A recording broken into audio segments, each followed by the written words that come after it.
तो आप ये जो घनी झाड़ियों में छिपे हुए प्राचीन मंदिरों की तस्वीरें देख रहे हैं, ये तब की है जब मैं अरावली के घने जंगलों में ट्रैकिंग कर रहा था और अचानक मेरी नज़र पड़ती है दूर पहाड़ियों पर स्थित इन प्राचीन मंदिरों पर, जिनको देखकर ही आप अंदाज़ा लगा सकते हैं कि ये मंदिर हजारों वर्ष प्राचीन है।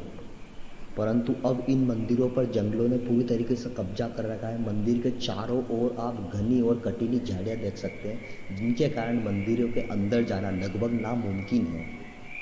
और शायद उसी कारण से आज ये मंदिर पूरी तरीके से खंडर हो चुके हैं। और इन मंदिरों को देखकर सच में मैं आश्चर्यचकित हो गया था कि आखिर इतने घने जंगलों में इन मंदिरों को कब और किसने बनवाया होगा। आप मंदिरों की हालत देख सकते हैं, जो कि पूरी तरीके से खंडर में परिवर्तित हो चुके हैं और मंदिर के गर्भगृह में भी कोई भी मूर्ति नहीं है।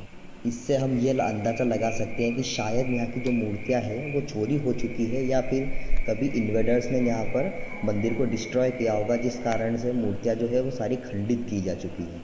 और मंदिर का जो कुछ हिस्सा है वो अभी पहाड़ों के अंदर दब चुका है। इससे ही आप अंदाज़ा लगा सकते हैं कि ये मंदिरों का समूह कितना प्राचीन हो सकता है।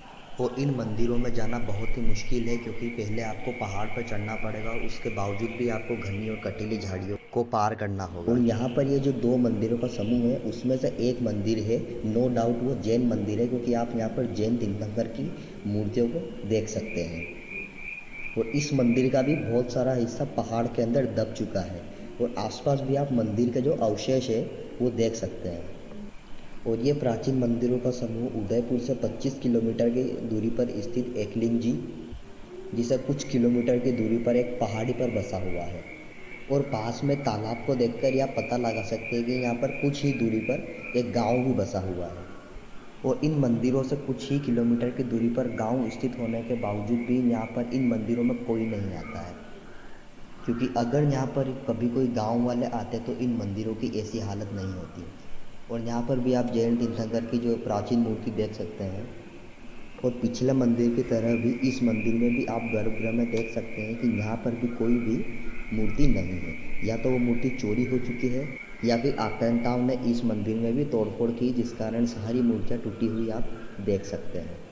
परंतु आप अभी गर्भगृह में गणेश जी की मूर्ति देख सकते हैं, जिससे आप ये अंदाज़ा लगा सकते हैं कि यहाँ पर कभी गवर्नमेंट या फिर गांव के लोग आए होंगे, जिस कारण से आप मंदिर के अंदर कई जगहों पर मार्किंग देख सकते हैं।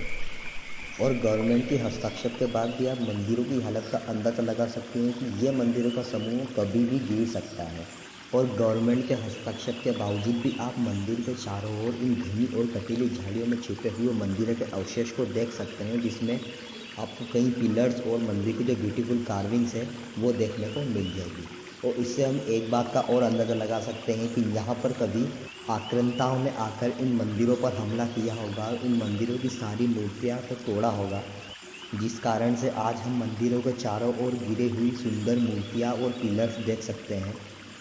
तो कैसी लगी आपको इन प्राचीन मंदिरों की जानकारी, जिनके अंदर शायद ही कोई जाता होगा। उसका एक कारण ये भी है कि मंदिरों के अंदर प्रवेश करना बहुत ही मुश्किल है। लगभग आपको 1 घंटे की पहाड़ पर चढ़ाई करनी पड़ेगी, उसके बाद ही आप मंदिरों के दर्शन कर सकते हैं। और शायद इसी कारण से गांव वाले भी इन मंदिरों में बहुत कम आते होंगे।